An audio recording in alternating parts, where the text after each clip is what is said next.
G'day guys and welcome back to the channel. Today I'll be reviewing the game which was between Geelong and Adelaide at Adelaide Oval, and the Cats got the job done. 19-point winners in the end, on the road, backs to the wall. No Atkins, no Bruin, no Duncan.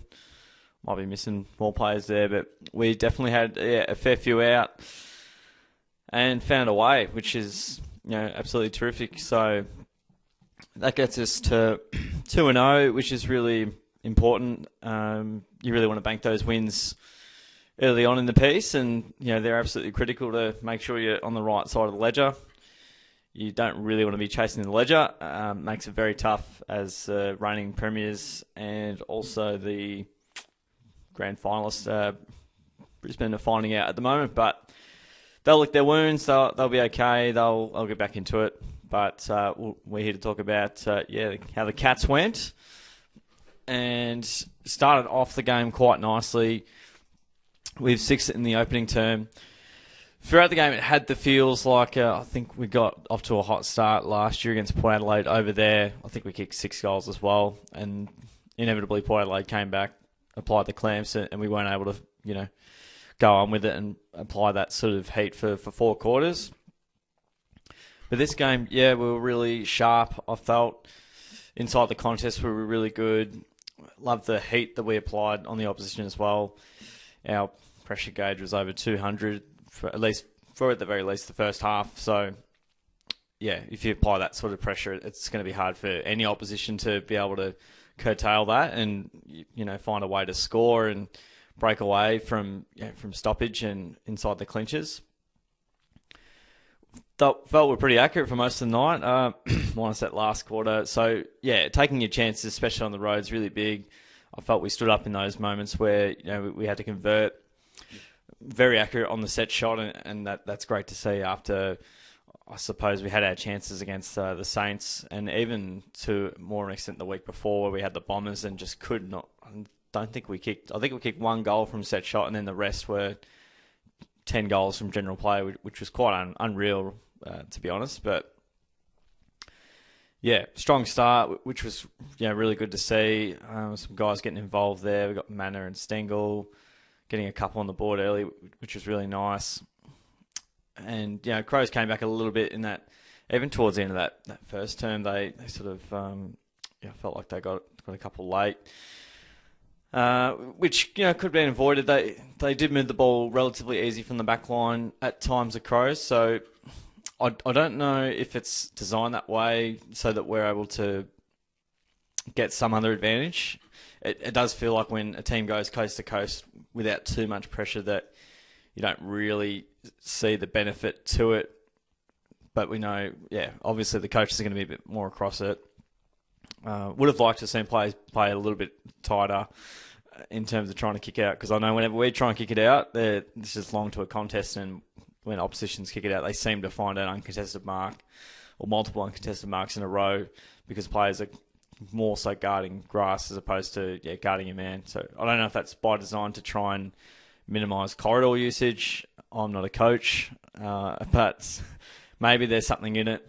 We'll wait and see, but and I think from an aerial perspective, maybe throughout the game, we lacked there a little bit in terms of just going up for the ball. So, hopefully we can, whether that's Shannon Neal, to be able to sort of do that a little bit more, just present up the ground and just provide options, because I felt like we got, early days, contested mark-wise, we were really positive in terms of taking it away from the opposition, from the Crows.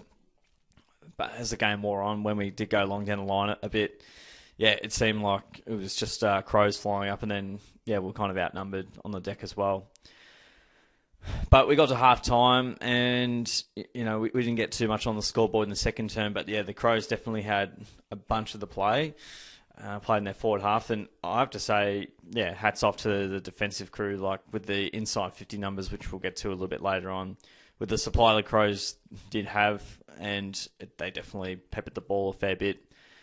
Which I like to think is off the back of our, our pressure to, basically ensure that they force it forward without too much direction, and more so, hacking it forward, which I felt the Crows did a little bit. They lacked a bit of composure there in terms of being able to find targets inside 50. And our guys doing the defensive work down there, I think, was excellent. First, for what they got 66 inside 50s. We'll go into more detail a bit later. 77 points. I think that's an incredible effort with the amount of entries that they did have inside their forward 50. Lifted big time in the third term, though, where the Crows kicked 2 pretty early on, and it's looking like, here we go. The Crows are just going to get a stranglehold of this game. I've seen this story before. But, Tommy Hawkins lifted big time in that third term. We're able to win it at the coalface, send it forward, and basically, find a way to score, which is, super impressive. Last quarter was, definitely a struggle. I just wanted to put the game away. I wanted it to get to, close to 30 points so then I could relax. But, I couldn't relax for a little while. But, was impressed that we were able to, park the bus a little bit with about 5-6 minutes to go to just ensure that, we get the game in tight. We did all the right things there. Crows had some chances, but, we see that. We see the replays of Crows missing some easier shots towards the end, but Geelong definitely missed 5 shots that you'd probably nail 3 normally. So, they don't show that side of it and go, Crows missed some chances there. They had their chances to win. Yeah, they probably did with 66 inside 50s. We had our chances to nail the game shut earlier when we didn't. We just couldn't quite get the nail in the coffin. Had a couple of long shots, a couple of shots that we'd probably normally be a bit better at. But no one wanted to shut the game, so it was unreal there. But ultimately, we got the points and a really brave win away from home. I don't know how good the Crows are going to be this year. I expect them to be close to the top 8 before the season, began. And, them at home is a much different proposition. And, without, you've got no Bruin in the side. I think Paddy got hurt a little bit later. Atkins is really important for us, inside the contest. And then, you take out a Mitch Duncan. So that, talking about almost a C plus grade midfield, all considering all the variables there, I thought it was enormous. So I was really impressed, with the pressure that we had. We just kept mucking in for as close enough to 4 quarters as you'd like to see, and you have to play 4 quarters, especially in any given game, let alone on the road and undermanned and backs to the walls. So, I was really pleased to see that. Loved our conversion on goal and, our defensive efforts as well. We were desperate, we were hungry, and, we weren't going home without the 4 points, which I was exceptionally pleased with. Let's have a look at the numbers. So the Crows, they had a bit more of the ball in the end. They did get a fair bit in terms of the ground ball in that second half, last quarter especially. Inside 50 numbers as well. They got us by plus 13, but we were ultimately slightly more efficient inside our forward 50, as we'll see below. Ball use was good from us, slightly better on the disposal efficiency side of things. We forced the Crows in a lot of hacking the ball. In terms of efficiency inside 50, 5% more efficient than the Crows. Both had a fair few entries. In terms of, just getting the ball inside their 50. I haven't even talked about the 8 or 9 holding the ball decisions they've missed, but Crows got 18 to 9, the free kick count. I don't know if holding the ball is a rule that's gone missing, but hey, that's fine. Maybe we just needed to be first to the ball, or maybe the umpires needed to learn the rule. Not sure. I'll leave that one there. I'm not going to go into further detail there. Otherwise, I will, I'll just get out of control for sure. Thought Riley O'Brien was really good for the Crows, as we can see by the hit-out counts, plus 16 their way. Clearances, they definitely got more ascendancy on that front, plus 11 from the centre clearance. They had 13 to our 11, so slightly nudged us there. Around the ground, they were able to, generally get first use of the ball. And whilst it was frustrating at times, being a Cats fan, I had to acknowledge who was sort of out as well as who the Crows had on deck as well. But even though we were a bit light a little bit thinner in the midfield, were able to compensate down back with some pretty heroic defensive efforts out of all of that. Contested ball, we're usually pretty good in this area, and basically all but a match for the Crows, just -3 there. On the outside, they had a little bit more of the ball, which we'd expect if they had more of the ball in general. More disposals equals more ball on the outside or on the inside, just depends on how well you escape contest.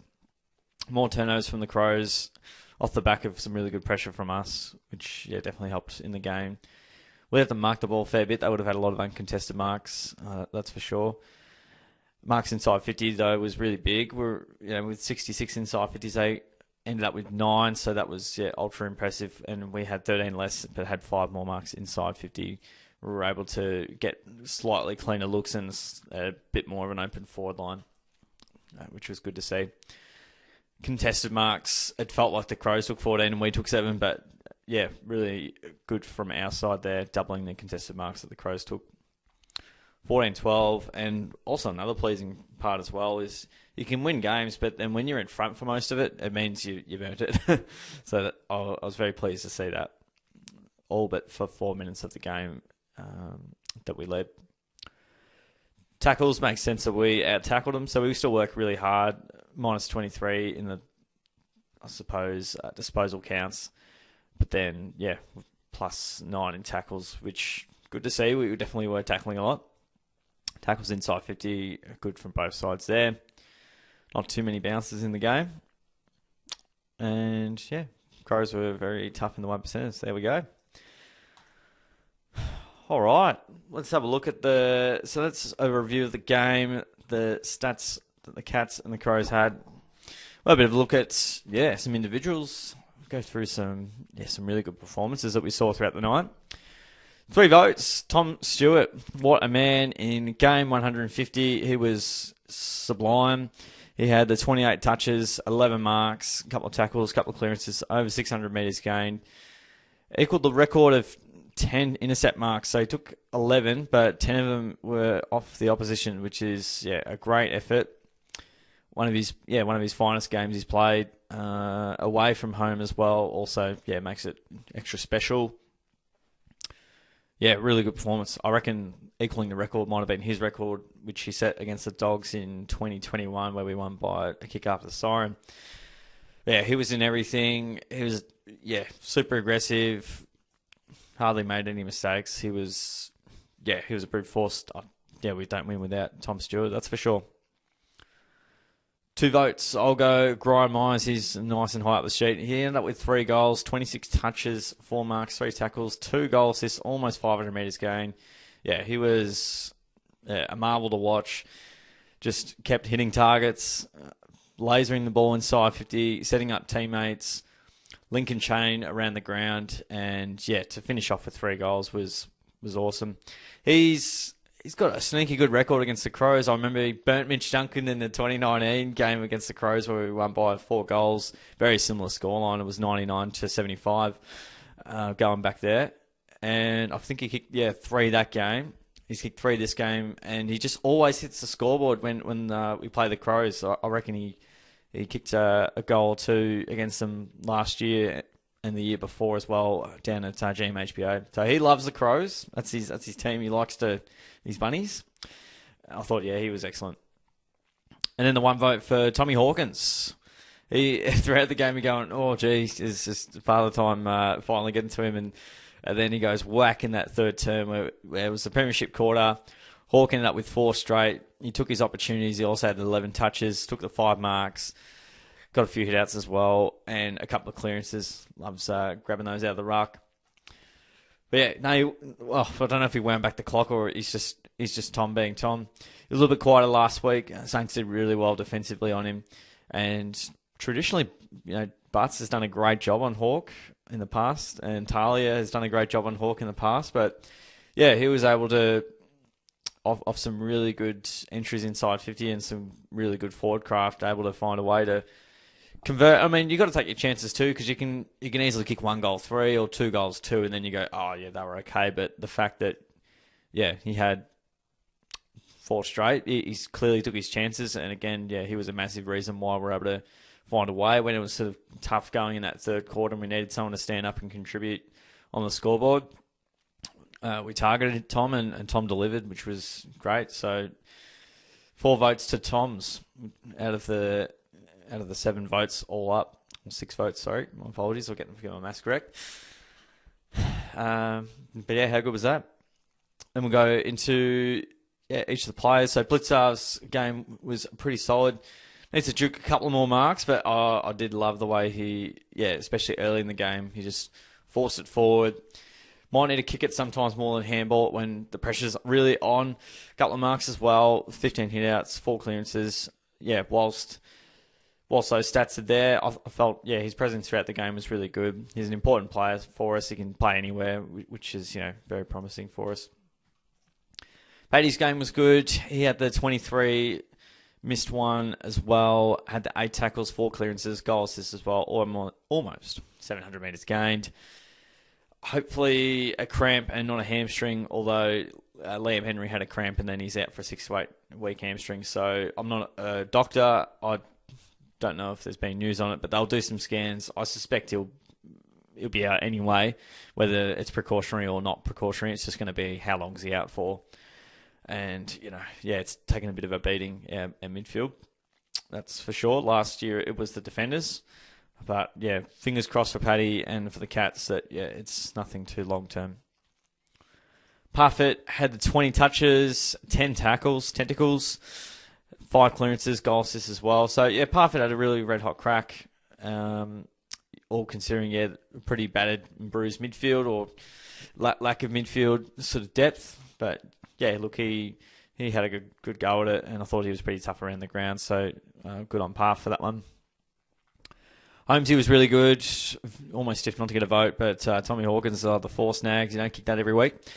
He got the 24, had the 5 marks, 5 clearances, almost 500 metres gained.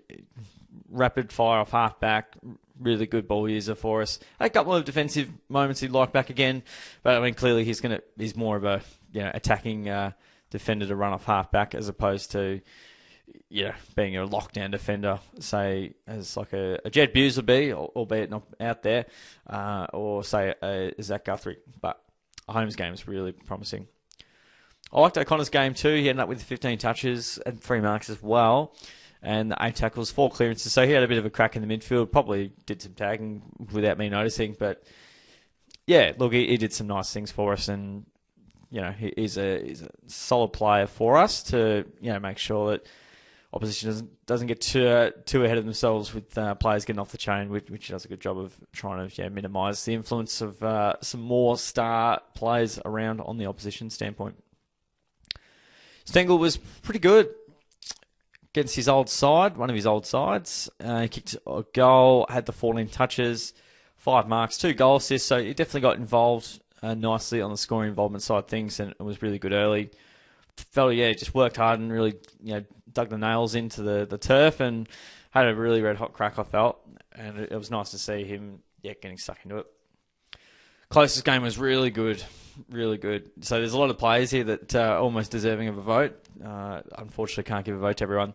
But Close kicked a goal himself. He had the 15 touches, 6 tackles and 3 goal assists. So that's just, he's directly led us to 4 goals there, which is, awesome to see. Uses the ball by foot really well, and very clean more often than not. So love Close's game and one of my favourite players. Jack Henry, pretty solid throughout the night, I felt. He had the 11 touches, 4 marks, even racked up a couple of clearances there. Had some interesting defensive moments as well, but I don't think Tex got off the chain too badly, as well as I think Burgess might have kicked a couple. I'm trying to see how Tex went. Tex might have got 1 or 2. I'm going to have to get the stats out there. I'm going to go both. Let's go both. What did Tex get? Tex got 2-2. So, Tex was okay. Missed a couple as well. I feel like he missed a really easy one possibly as well. But better than Tex kicking 5, which he did in 2021. I guess it's pretty early days. So, Henry's game, pretty good. Nice defensive effort slate as well. Zach Guthrie's game was really good too. He just has a red hot go at it. 12 touches, 3 marks. And, whilst the stats don't read like a 20 touches, 10 marks kind of game. He was just in the right spots at the right time, applied really good pressure, I felt. And yeah, he just mucks in. Ollie Dempsey, a little bit quieter on the scoreboard this week, but not super quiet on the deck. He had the 16 touches, couple of tackles, did get 2 goal assists, so that's really handy for his development. And when you're leading to that kind of stuff, that's what you want. Just getting involved and providing that ability to be involved in the scoring chain will be massive for him to keep his spot and see him grow and develop as time goes. DeConing was all right. He had the 13 touches, took the 5 marks. I swear he gets his hands to about 20 marks, but doesn't quite grab down 20. Some good defensive efforts, I suppose, from the Crows side of things as well. But yeah, look, a solid game. No one got too crazily off the mark inside the 50, off the chain. So yeah, that's how that all panned out. I've still gone by goals here, so I've definitely missed a few players. All right, let's go back to Jezza. He kicked a couple, 2-2, 9 touches, 7 marks. Didn't get as much of the ball, played a lot of the game time, but yeah, didn't get as much on the scoreboard that we would like him to. Don't know where it was interesting. Didn't get a lot of the ball, but nearly played every minute of the game. Would like Jezza to just go up a little bit more as an aerial presence inside 50. Don't have to clunk 10 contested marks inside 50. Just make sure the opposition doesn't mark it.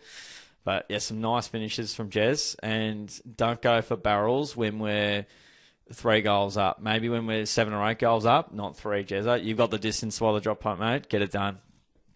Love you, Daddy. All right. So yeah, mentioned a bit about DK.